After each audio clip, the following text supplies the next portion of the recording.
panjatkan puja dan puji syukur atas kehadiran Allah Subhanahu wa Ta'ala, karena dengan izinnya lah kita masih sempat diberi kesehatan sehingga bisa hadir di kelas ini untuk melakukan proses pembelajaran seperti biasanya. Tak lupa pula salawat serta salam kita aturkan kepada baginda Rasulullah Sallallahu Alaihi Wasallam,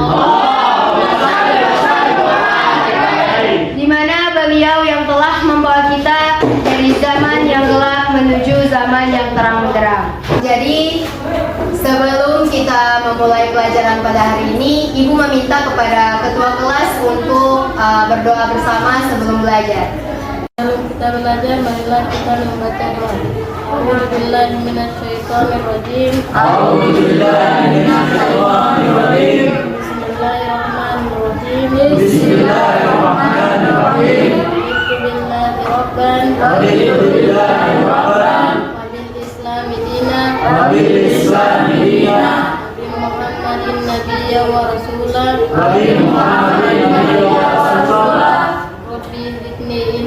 Rabbi zidni ilman.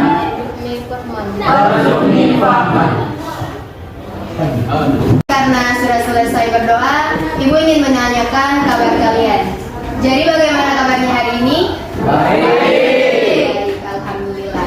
Oke, sebelum masuk pada mata pelajaran, Ibu ingin cek absen dulu ya. Untuk kehadirannya hari ini siapa yang tidak masuk di kelas? Hanya dia? Oke, baik, terima kasih. Mohon yang laki-laki bisa berdiri dulu. Ibu mau cek kerapian kalian sebelum masuk para pelajaran kita. Oke, baik, terima kasih. Silakan duduk kembali. Oke, baik. Seperti yang kita ketahui bahwa hari ini kita masuk pada pelajaran Al-Quran dan Hadis. Al-Quran dan Hadis. Selanjutnya Ibu akan menyampaikan ruang lingkup materi kita, langkah pembelajaran dan juga penilaian yang akan Ibu lakukan. Nah, jadi ruang lingkup materi kita pada hari ini seperti yang kalian lihat, di sini kita membahas tentang hadis tentang jujur dalam muamalah. Kemudian di sini juga Ibu mempunyai tujuan pembelajaran pada slide kedua yang akan Ibu tunjukkan selanjutnya.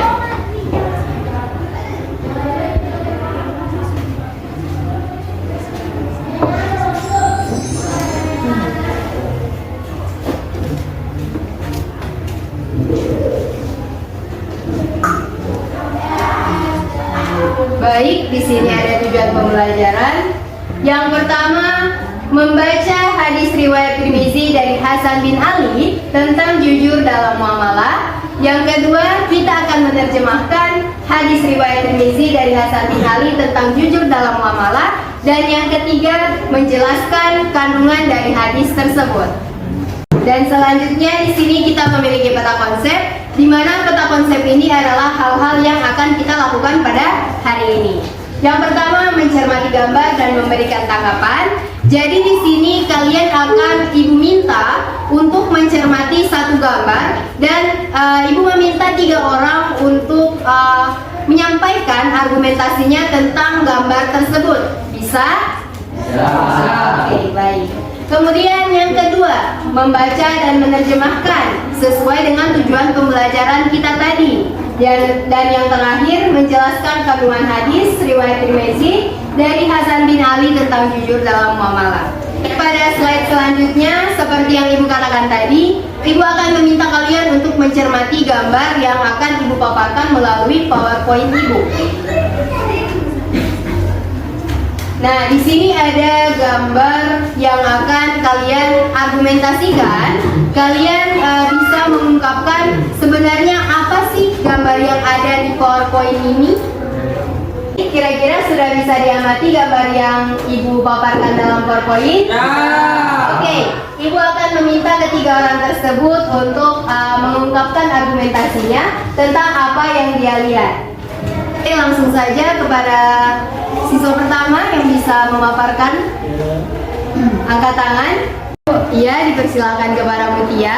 Dari gambar yang saya amati, gambar tersebut memperlihatkan aktivitas jual beli yang terjadi di pasar. Oke, aktivitas jual beli yang terjadi di pasar.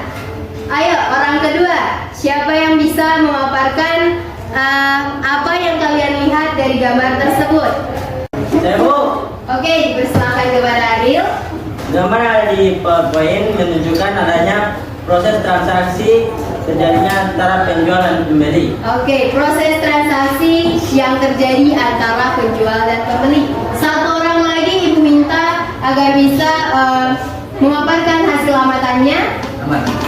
Ayo. Saya Bu, Oke, dipersilakan kepada Rizky. dari yang saya cermati, gambar ini menjelaskan keseharian masyarakat yang sedang melakukan transaksi jual beli. Keseharian masyarakat yang sedang melakukan transaksi jual beli. Baik, berikan aplaus kepada ketiga teman kalian. Jadi dari apa yang ketiga teman kalian ungkapkan atau paparkan itu sudah benar. Gambar yang Ibu paparkan di PowerPoint ini menandakan proses transaksi jual beli yang terjadi di pasar yang biasanya kita lakukan sehari-hari atau sepekan sekali. Iya. Selanjutnya, Ibu akan masuk pada slide berikutnya. Di sini ada ayat atau hadis riwayat Tirmizi dari Hasan bin Ali. Yang pertama, Ibu mengatakan bahwa kita akan membacanya secara bersamaan. Baik, setelah itu Ibu akan menunjuk satu orang untuk dapat menerjemahkan apa yang telah kalian baca. Nah, pada slide berikutnya, di sini seperti yang Ibu katakan tadi bahwa kita akan membaca secara bersamaan tentang hadis riwayat Tirmizi dari Hasan bin Ali mengenai jujur dalam muamalah ini. Baik anak-anak sekalian, dengan mengucapkan basmalah, silakan dibaca hadis riwayat Tirmizi dari Hasan bin Ali tersebut. Bismillahirrahmanirrahim.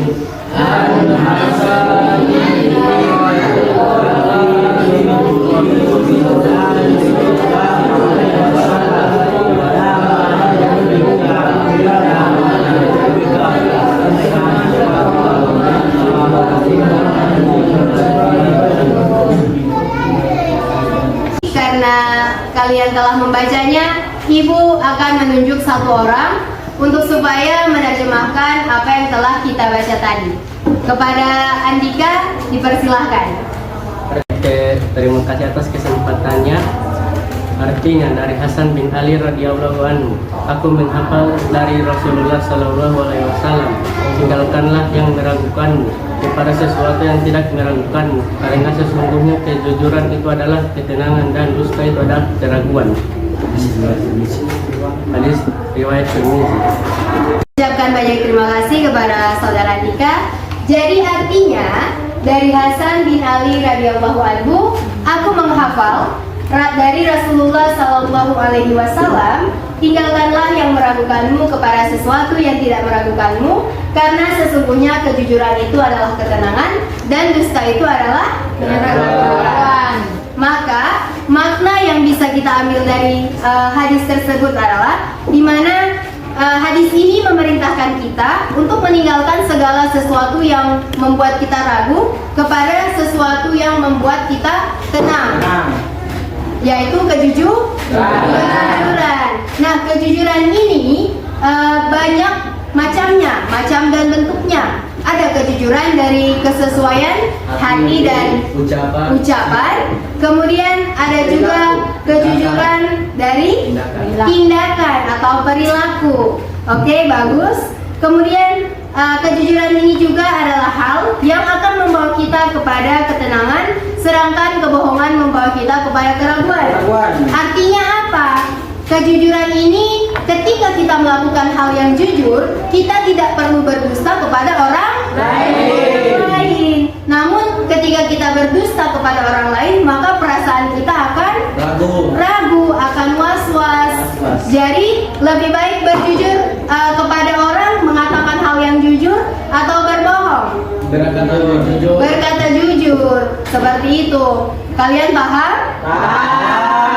Nah, jujur yang telah Ibu katakan tadi, jadi ada kesesuaian antara hati, ucapan, dan juga tindakan. Di mana jujur ini mengatakan atau melakukan sesuai dengan apa yang telah ada atau yang sebenarnya dan tidak menambahkan, tidak juga mengurangi. Jadi ketika seseorang mendapatkan informasi, dia tidak akan menambah-nambahkan informasi tersebut kepada orang lain dan tidak juga akan menguranginya, sehingga hal tersebut adalah membawa dia kepada hal-hal yang berbau dengan kejujuran. Itulah yang dimaksud dari makna hadis yang kalian baca tadi mengenai jujur dalam muamalah. Jadi apa yang telah Ibu sampaikan, anak-anak sekalian sudah paham? Oke, jika sudah paham, Ibu akan membagi menjadi 2 kelompok, di mana 2 kelompok ini akan mendiskusikan apa yang telah kalian dapat dari hal yang telah Ibu sampaikan tadi. Bisa? Langsung saja untuk mempersingkat waktu kita, Ibu akan segera membagi kelompok, di mana meja pertama dan kedua menjadi kelompok 1, kemudian meja kedua dan ketiga menjadi kelompok 2. Silakan kalian menyatukan meja kalian agar diskusi kalian bisa berjalan dengan lancar dan sesuai dengan pembelajaran kita pada hari ini.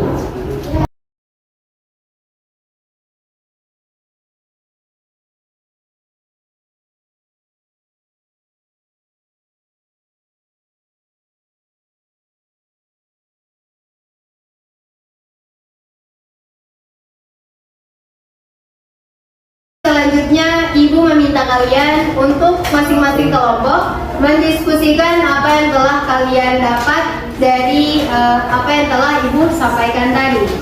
Untuk masing-masing kelompok, Ibu akan meminta dari satu kelompok 3 orang, jadi 2 orang akan memaparkan hasil diskusi mereka, kemudian 1 orang akan mengargumentasikan kesimpulan yang telah mereka buat. Seperti yang ada di papan, di sini dalam PowerPoint yang pertama kita memang membahas tentang kandungan hadis riwayat Tirmizi dari Hasan bin Ali mengenai jujur dalam muamalah. Kemudian yang kedua, apa saja isi kandungan dari hadis tersebut, dan yang ketiga, makna apa yang bisa kita ambil daripada pembelajaran kali ini.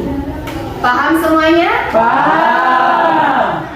Ibu akan memberikan waktu kepada kalian 15 menit untuk mendiskusikan apa yang telah Ibu perintah. Diskusi dipersilahkan.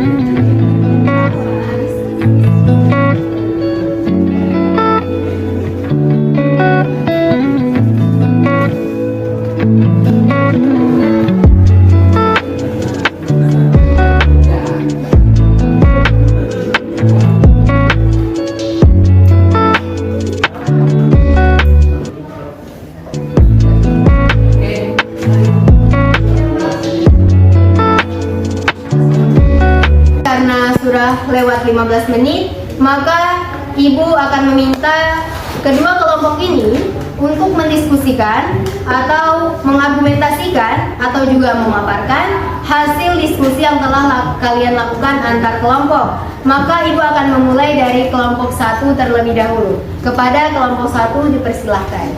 Kami dari kelompok 1 akan mempresentasikan hasil diskusi kami. Yang pertama, dari hasil diskusi yang kami dapatkan dalam kandungan hadis riwayat Tirmizi mengenai jujur dalam muamalah atau jual beli adalah memerintahkan agar kita sebagai umat manusia untuk meninggalkan hal-hal yang meragukan kita kepada sesuatu yang tidak meragukan kita. Baik, saya akan melanjutkan apa yang disampaikan oleh teman saya. Hal yang kedua yang kami dapatkan adalah dalam hadis ini menjelaskan bahwa kita harus membiasakan untuk selalu jujur dalam urusan apapun. Adapun kesimpulan dari hal yang kami sampaikan adalah dari hadis ini kita bisa mengambil makna untuk menjauhkan diri dari hal-hal yang menyebabkan dusta atau kebohongan, serta selalu memupuk kejujuran dan diri pribadi masing-masing. Itulah hasil presentasi dari kelompok 1. Terima kasih kepada kelompok 1 karena telah memaparkan apa yang telah mereka dapat dari kandungan hadis riwayat Tirmizi dari Hasan bin Ali. Kepada kelompok 1, berikan aplaus. Oke, selanjutnya kita pindah pada kelompok 2, yakni mereka juga akan melakukan hal yang sama, mempresentasikan hasil diskusi mereka. Kepada kelompok 2, Ibu persilakan. Terima kasih atas kesempatannya. Kami dari kelompok 2 akan menyampaikan hasil presentasi kami. Hal yang dapat kami sampaikan dari hadis ini adalah makna dari keraguan itu mengakibatkan perbuatan dusta atau berbohong. Sedangkan kejujuran adalah hal yang membawa kita kepada sebuah kebenaran. Kami akan melanjutkan hasil presentasi dari teman saya. Hal selanjutnya yang kami dapatkan dari hasil diskusi adalah dalam hadis ini kita juga sempat diartikan dalam beberapa poin. Jujur antara kesesuaian hati, ucapan, dan tindakan yang ditampilkan. Berikutnya yang dapat kami simpulkan, hadis ini membahas tentang dua hal yang saling berkaitan, yakni mengenai kebohongan yang menyebabkan keraguan dan juga kejujuran yang dapat menenangkan hati dan perasaan seseorang ketika melakukan hal yang benar. Oke, itulah hasil presentasi dari kelompok 2. Berikan aplaus. Baik, apa yang telah kelompok 1 dan 2 sampaikan adalah hal yang benar, di mana kandungan dari hadis tersebut adalah kita dianjurkan untuk tidak melakukan sesuatu perbuatan dosa yang menyebabkan kita berbohong. Kita dianjurkan untuk melakukan sesuatu perbuatan yang baik sehingga membawa kepada hati yang baik, yang tenang. Jadi perasaan kita menjadi tenang. Kemudian hal yang kita telah bahas tadi mengenai jujur melalui lisan, tindakan, dan lain sebagainya, itu akan diimplementasikan dalam proses muamalah atau jual beli. Jadi hal yang telah kita bahas tadi berkaitan dengan proses muamalah dan jual beli atau jual beli. Yang pertama, jujur kesesuaian antara hati dan ucapan, di mana ketika seorang penjual dia berdagang, kemudian dia mengatakan bahwa harganya sudah memang seperti ini, tetapi itu sesuai dengan yang sebenarnya, sesuai dari hati, jadi dia tidak berbohong, sesuai harga dan juga jualannya. Yang kedua, jujur dalam tindakan. Jujur dalam tindakan ini di mana seorang penjual ketika dia menjual suatu barang atau suatu benda, ketika dia mengukurnya itu sesuai dengan apa yang diharapkan. Jadi dia saat menakar, dia tidak mengurangi atau tidak melebihkan jualan tersebut. Jadi sesuai dengan harganya. Itu yang dinamakan jujur dalam tindakan. Nah, itulah implementasi dari jujur dalam proses jual beli. Nah, itu juga keterkaitan antara jujur yang kita bahas dengan proses muamalah atau jual beli ini. Baik, kita sudah mencapai akhir dari pembelajaran kita. Kira-kira dari apa yang telah kita diskusikan, apa yang telah kalian sampaikan, mungkin ada pertanyaan yang masih membingungkan kalian. Jika ada yang ingin bertanya, Ibu persilahkan. Saya Bu, ingin bertanya. Oke, dipersilakan. Bagaimana jika proses muamalah terjadi secara online? Apakah transaksinya akan selalu sesuai dengan yang pelanggan harapkan? Dan jika tidak, bagaimana penjual atau pelanggan menanggapinya? Jadi itu pertanyaan dari teman kalian. Bagaimana jika proses transaksinya terjadi online? Apakah akan selalu sesuai dengan apa yang pelanggan harapkan? Dan bagaimana jika tidak? Bagaimana jika tidak barang yang sampai kepada pelanggan tidak sesuai dengan yang mereka harapkan? Seperti itu. Oke, selain dari pertanyaan Andri, mungkin dari kelompok 1 ada yang ingin bertanya. Dipersilakan untuk satu orang lagi. Saya Bu izin bertanya. Oke, dipersilakan Bayu. Dari berbagai macam bentuk jujur bisa dijelaskan lebih detail bagaimana sebenarnya mengamalkan Bentuk jujur dalam proses muamalah atau jual beli. Oke, pertanyaan dari teman kalian, bagaimana mengimplementasikan bentuk jujur dalam proses muamalah atau jual beli? Ibu akan menjawab pertanyaan dari teman kalian yang pertama, yaitu Andri. Jadi pertanyaannya, bagaimana jika proses muamalah terjadi secara online? Apakah transaksinya akan selalu sesuai dengan yang pelanggan harapkan? Dan jika tidak, bagaimana si penjual atau pembeli ini menanggapinya? Nah, jadi jawaban atas pertanyaan dari Andri ini adalah ketika proses muamalah atau jual beli terjadi secara online, di dalamnya itu sudah terdapat berbagai macam bentuk jualan ya. Jadi di jualannya ini sudah dideskripsikan bagaimana, contoh si Andri memesan baju, bagaimana lingkaran dadanya, ukurannya, bagaimana lengannya, bagaimana warna bajunya, ukurannya, di situ semua dipaparkan. Jadi dari kita yang akan membeli barang tersebut secara online harus melihat secara baik-baik apakah barang ini layak untuk dipakai atau tidak, bagaimana rating dari penjualan tersebut, atau berapa banyak yang dijual oleh si toko ini, si toko online ini. Nah, kemudian jika terjadi hal yang tidak diharapkan, bagaimana? Ketika tidak terjadi hal yang tidak diharapkan, pelanggan bisa meretur atau mengembalikan barang tersebut kepada si penjual online-nya dengan catatan bahwa barang ini tidak sesuai, tidak layak untuk dipakai, seperti itu. Oke, kepada Andi bisa diterima? Ya, bisa Ibu. Oke, terima kasih. Untuk pertanyaan kedua, bagaimana cara menerapkan jujur dalam proses muamalah? Seperti yang telah Ibu katakan tadi bahwa di penjelasan terakhir Ibu mengaitkan jujur dalam tindakannya. Jadi jujur dalam tindakan, dalam proses muamalah itu dia tidak mengurangkan atau tidak melebihkan timbangan dari harga jual yang aslinya. Jadi si pedagang ini dia memberikan harga dan barang yang sesuai. Ketika kalaupun ada penjual yang memberikan timbangan lebih, berarti itu dia akan mensedekahkan kepada orang miskin, orang tersebut. Dia melihat bahwa si orang ini mungkin dia lebih butuh banyak dibanding saya masih bisa mengambil lagi di kebun saya, atau saya bisa mengimport lagi dari tempat lain, seperti itu. Untuk Bayu bisa diterima jawabannya? Ya. Oke. Kepada anak-anak sekalian, apakah kalian paham dengan apa yang telah kita pelajari hari ini? Paham. Oke, alhamdulillah. Jadi hari ini kita membahas tentang proses muamalah kan? Jujur dalam bermuamalah, jujur dalam proses jual beli.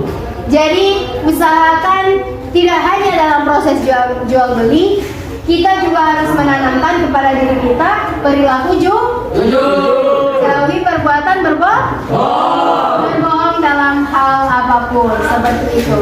Baik, kita sudah sangat masuk di penghujung pembelajaran pada hari ini. Ibu akan menyimpulkan hasil dari materi kita hari ini. Di sini ada kesimpulan. Jadi kesimpulan yang kita dapatkan pada hari ini seperti yang kalian lihat dalam PowerPoint. Di sini Ibu menyimpulkan dari hadis riwayat At-Tirmizi memerintahkan kita untuk meninggalkan segala sesuatu yang menimbulkan keraguan atau ketidakjujuran dalam hati menuju sesuatu yang membawa hati kita kepada ketenangan atau kejujuran. Dan juga kejujuran dalam proses bermuamalah sangat dibutuhkan agar proses jual beli antara penjual dan pembeli berlaku adil. Jadi anak-anakku sekalian, apa yang telah kalian dapatkan pada hari ini ditanamkan kepada diri sendiri, kejujuran dalam melakukan hal apapun, dan jauhilah perbuatan yang menyebabkan kerugian kepada diri kita, diri sendiri, seperti itu. Kemudian, karena kita telah sampai di penghujung materi pada bab 3 ini, maka Ibu akan menyampaikan bahwa pekan depan kita akan melakukan ulangan harian dari apa yang telah kita pelajari pada hari ini. Siap semuanya? Karena pembelajaran kita pada hari ini telah selesai, maka marilah bersama-sama mengucapkan hamdalah.